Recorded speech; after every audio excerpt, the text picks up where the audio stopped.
Welcome back to my channel Mallika's lifestyle. আশা করি আপনারা সবাই ভালো আছেন। ননদ থাকে শিলিগুড়িতে, মেয়ে এসেছে কলকাতায় চাকরিরই একটা ট্রেনিং আছে। তাই শনিবার রবিবার ছুটি, তাই ও শুক্রবার অফিস করে ও শনিবার চলে এসছে রাত্রিবেলা। তো রাত্রিবেলা করেছিলাম, দেখতে পেলেন খাচ্ছে ফ্রাইড রাইস, মাংসের কাটলেট আর ডিম কষা। তো এটা হচ্ছে পরের দিন সকালবেলায় রবিবার, হাজব্যান্ড বাজার করে নিয়ে আসলো। আমি ওই কারি পাতা দিয়ে হলুদ ছাড়া আলুর তরকারি করেছিলাম আর লুচি করেছি। জিলাপি কিনে নিয়ে এসছে, মিষ্টি ছিল, আম, কাঁঠাল, গাছের কাঁঠাল, আম এসব দিয়ে সকালে টিফিন হলো। এই যে আমি টিফিনটা রেডি করছি, তারপর ওদের করে দুজনকে খেতে দিয়ে দেবো, মামা ভাগ্নেকে।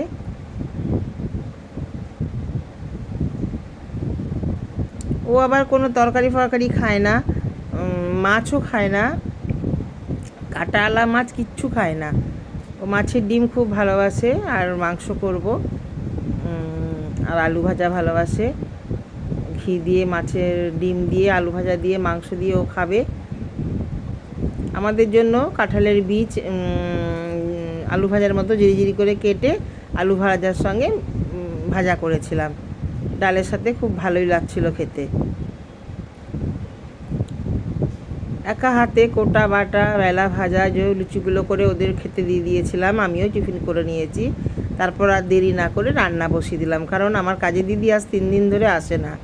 এরপর বাসন মাজা, ঘর মোছা, স্নান করা, পুজো করা সবই আছে। তাড়াতাড়ি করছি, শরীরটাও আমার বিশেষ ভালো না, এত গরমেও শরীর খুব। মাংসটা আগেই সকালে আনার সঙ্গে সঙ্গেই ধুয়ে ম্যারিনেট করে রেখে দিয়েছিলাম, দই দিয়ে, নুন, হলুদ, তেল দিয়ে। এখন মশলাটা বেটে, আদা, লঙ্কা আর রসুনটা বেটে ওর মধ্যে মিশিয়ে দিচ্ছি, আর কড়াইয়ে পেঁয়াজ ভাজাটা বসিয়ে দিয়েছি। আলুটা তো পাশে আছে, দেখতেই পাচ্ছেন, আগে ভেজে তুলে রেখেছিলাম। মাংসের মধ্যে এখন ওই মশলাটা দিয়ে আবার একটু কিছুক্ষণ রেখে দিলাম। পেঁয়াজটা ভাজা ভাজা হলে তারপরে ওটা ওর মধ্যে দিয়ে দেবো। হাজব্যান্ড কাঁঠালের বীজগুলো একটু বেশ পাতলা পাতলা করে কেটে দিল, ওটা আমি প্রেসারে একটু সিটি মেরে নেব। প্রেসারে একটু বসিয়ে দিচ্ছি, তাহলে আলু ভাজার সঙ্গে বেশ সুন্দর মিশে যাবে ভাজলে।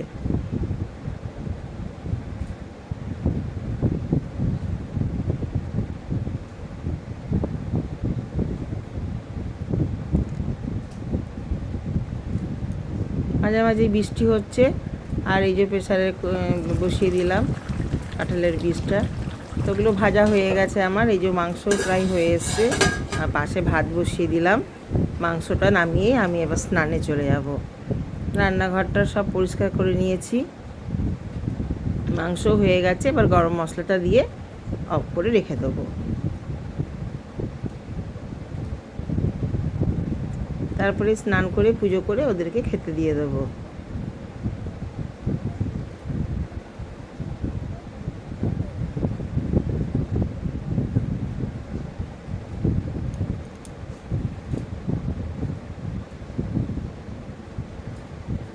হয়ে গেছে, গ্যাস অফ করে দিলাম।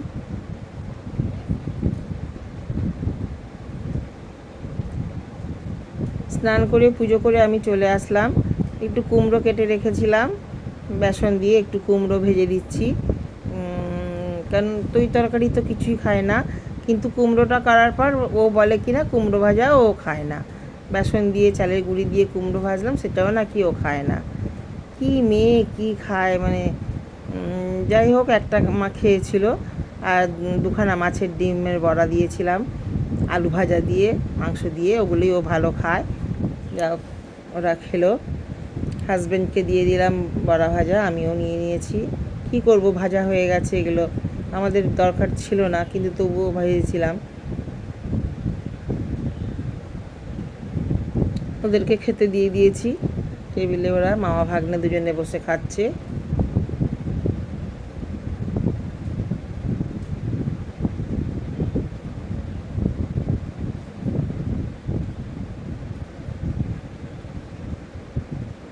এত গরমে হাজার রকম পদ রান্না করতেও ইচ্ছা করে না, খেতেও ভালো লাগে না। মাংস বেশি করে করে রেখে দিয়েছি, বলল রাত্রে রুমালে রুটি আনবে, সেই দিয়ে খাবো। আর রাত্রে কিছু করব না, স্যালাড কাটবো। যে লেবু কেটে দিচ্ছি ডালের সাথে।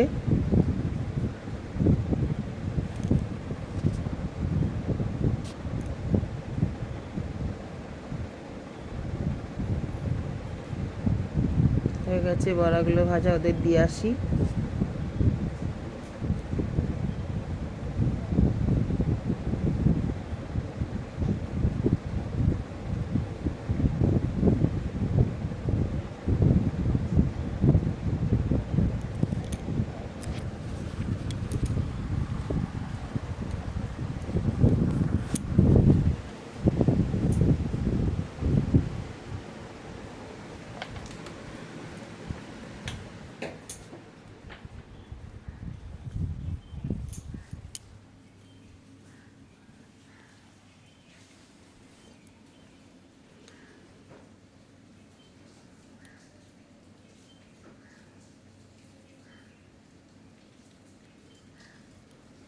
মাংসগুলো ওদের বেড়ে দিচ্ছি।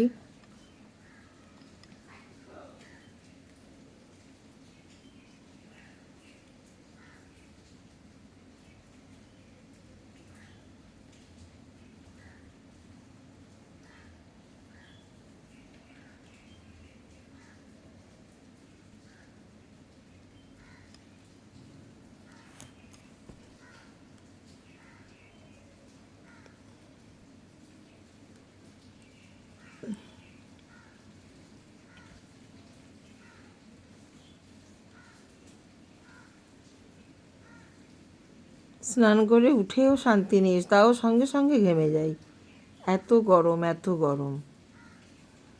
চুপচাপ ফ্যানের তলায় শুয়ে থাকলে তাহলে একটু ভালো লাগে। তো ওদের ভাত ঠাত যা লাগার দিয়ে দিলাম, এবার আমিও বসে পড়বো। ওই যে ওদেরকে দিয়ে দিয়েছি। ধন্যবাদ।